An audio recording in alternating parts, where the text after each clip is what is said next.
has completely failed. Thank you. Resuming debate, the honourable member for South Okanagan, West Kootenay. Well, thank you, Mr. Speaker. And I'm happy to speak today on Bill C-45, the legislation that legalizes marijuana in Canada.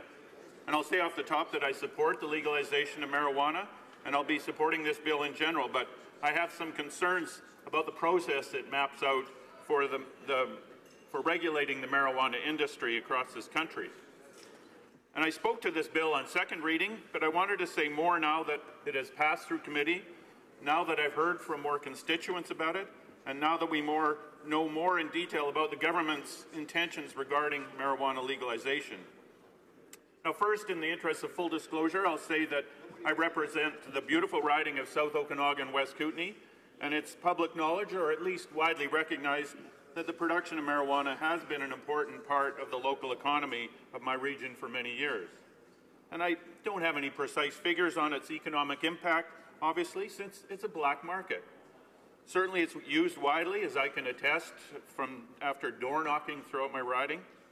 And I think that it is because the government recognizes this widespread black market, that it recognizes marijuana as used by many Canadians for both medical and recreational purposes, that they have brought forward this bill to regulate marijuana so that it is used safely as possible and that the economic activity it generates can be properly taxed. Now, we in the NDP support the legalization of marijuana with some caveats. And first, we are concerned, as I think we all are here. I just want to interrupt the honourable member. There are members in the room, in the chamber, who are competing with the honourable member who is speaking. I just would like to hear the honourable member. I'm sure you have something all interesting to say, but I'm trying to listen to the honourable member from South Okanagan, West Kootenay. I'll let him continue. Mr. Speaker, it was a bit distracting.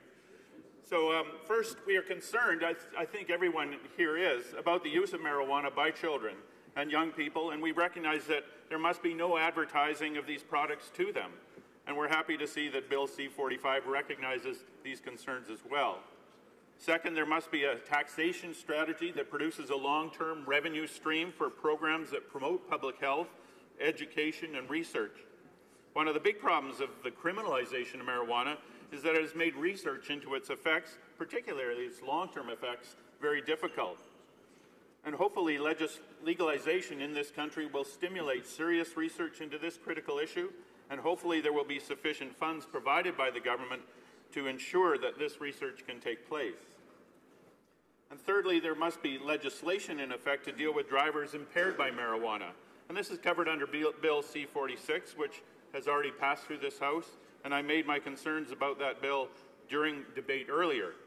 Suffice to say that I was disappointed with the government's faith in roadside saliva testing, which will not relate to impairment at all, and so will undoubtedly result in charges laid against people who are not impaired. And I hear that there are already groups lining up to challenge that bill in court. But our main concern with the marijuana legislation route that the government has taken is that it has not considered immediate interim decriminalization of simple possession of marijuana, or at least discretion on the part of prosecutors and police not to enforce an unjust law. Here we have a government that was elected on a clear promise to legalize marijuana, and yet 2 years later, courts across the country are still giving people criminal records for simple possession. So on the one hand, the government is saying that using marijuana is okay, and on the other, it's ruining people's lives, often young people, visible minorities, racialized Canadians, by giving them criminal records for using marijuana. It doesn't make sense. It's really a cruel injustice. And it's clogging our courtrooms for no good reason. We are seeing more and more real criminals go free because they can't get a trial in reasonable time frames. We should be looking for ways to clear up the courtroom logjam, and stopping the prosecution of simple possession charges would be an obvious place to start. And we should also be pardoning Canadians who have a criminal record based only on past convictions for simple possession of small amounts of marijuana. These people have a very hard time finding work because of their criminal records.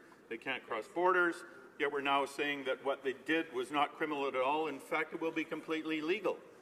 Let's pardon them so they can get on with their lives. Mr. Speaker, I want to change gears here a bit and talk about some of the lessons that we might have learned from alcohol prohibition. Marijuana became illegal in Canada back in 1923, about the same time that alcohol was illegal. Alcohol prohibition was rather short-lived and was legal again in most provinces by 1930. But early regulations made consumption of alcohol not much fun. When I was growing up in British Columbia, there were separate entrances for men and women in beer parlors.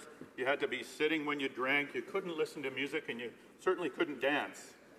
But things have changed, and I think most people would agree that the earlier restrictions seem rather silly now and certainly weren't effective in terms of curbing public intoxication.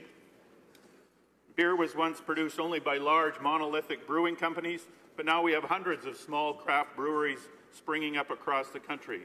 They not only produce good beer, but they provide good jobs and diversify the economy of many small towns. And in my riding, we also make the best wine in Canada. There are hundreds of small wineries in BC and Ontario and a growing number in other provinces.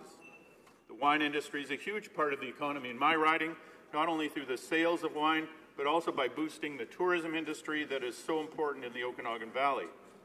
And I think that what most people like about small estate wineries and small craft breweries is that they are small.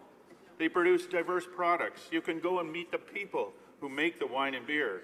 A lot of it is made from organic products, and many advertise the small ecological footprint of their operations have.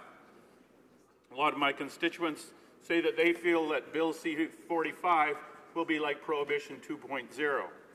This is not what they voted for when they voted for marijuana legalization.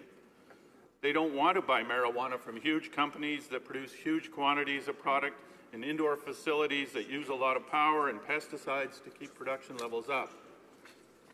I recently met with a group of farmers and business people in my riding who want to grow marijuana on a smaller scale. They would like to grow outside using sunlight instead of indoor grow lamps and heaters. They want to grow outside so they can go organic. They won't have to use the chemicals needed to keep indoor plants free from fungus. They would like to grow cooperatively, each farming maybe a hectare of highly secure land, then processing the crop at a central location for distribution. Sounds great. Sounds like the 21st century.